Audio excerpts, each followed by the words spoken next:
God began to talk to me about people and how they should just be in it to win it. I said, God, what do you mean people have to be in it to win it? God says, even though there's one gold medal, everybody that's in the race is running the race with the same precision. They have the same technique. They're running the same way, and they're running the same distance.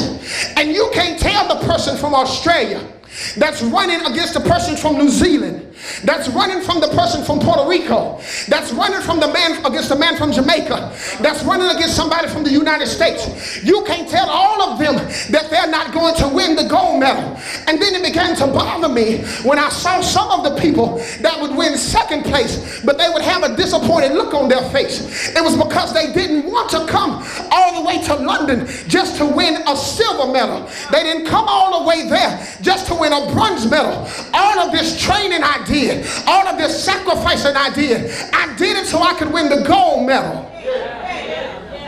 Tell somebody, tell them I'm in it to win it. Well, Pastor, you talking about the Olympics, but what does that have to do with us? If you're married, then you should be married to win it. I didn't get in it thinking that it was a sprint, but I understood that this thing is more like a marathon. If you're raising your children and you think your job is over at 18, I need you to understand that's just a sprint. This thing is a marathon. You're going to have to cover them from the time they come in the world to the time that they leave it. Tell somebody, tell them, but I'm in it to win it. I didn't get in this thing to throw in the towel after the first leg. I didn't get in it to give up after the first lap. But I'm in this thing to win this thing. Find somebody and tell them I'm in it to win it. I have to remind myself all the time that I didn't get in this thing for people to like me. Turn my mic up a little bit. I didn't get in this thing for people to say, oh, he can preach. I didn't get in this thing for people to follow behind me and lift me up. But he said, if I be lifted up, then I'll draw all men. I got into this race because I love him. You got to understand why you're running. I didn't even know there was a prize when I started running. I found that out at the end of the thing. But what I did understand is that I'm running for him. Tell somebody, tell them I got a purpose. I found out something.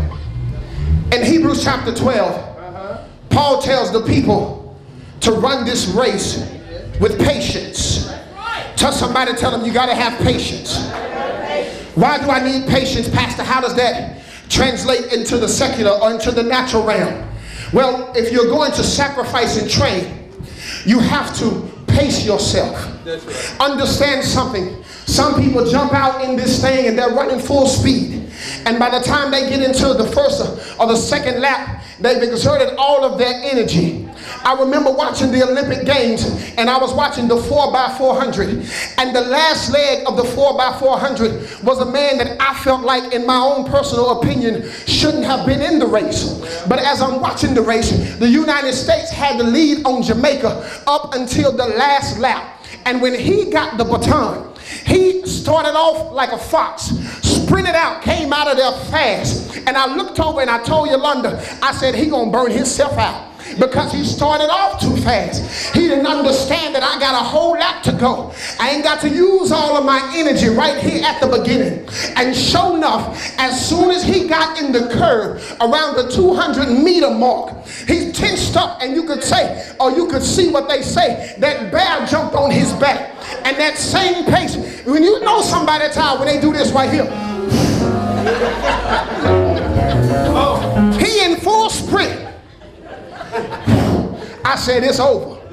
Because now watch this, the Jamaican passed him up because he started off, even though I'm not winning the race, I understand that he gonna burn himself out.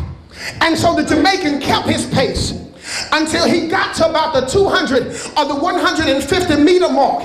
And when he got about to that 150-meter mark, he started to speed up. And then the American turned and looked at him. And the Jamaican didn't even look at him. He just kept on running because he knew that he had made a mistake. And so he passed him by. And you could see the American that had the want to in him. He wanted to pray. He wanted to fast. He wanted to meditate. He wanted to speak to the mountain. He wanted to lay hands on the sick. He wanted to reach for something. But what he was reaching for wasn't there. And so on his face, you could see the determination. But in his body, he couldn't get results. I'm talking to somebody in this place that understands you got to pace yourself. This ain't a sprint. It's a marathon. I heard the old preacher say that it ain't given to the strong or the swift, but to those who can endure. Touch somebody, tell them I'm in it to win it. Let me hurry up and close this last thing. They had to pace themselves. After they set the pace, Paul says something prior to this that I didn't understand. He said, lay aside the weight and the sin that has so easily beset you. And so I went to YouTube and pulled up the training regimen of all of the track athletes because I wanted to see how they train.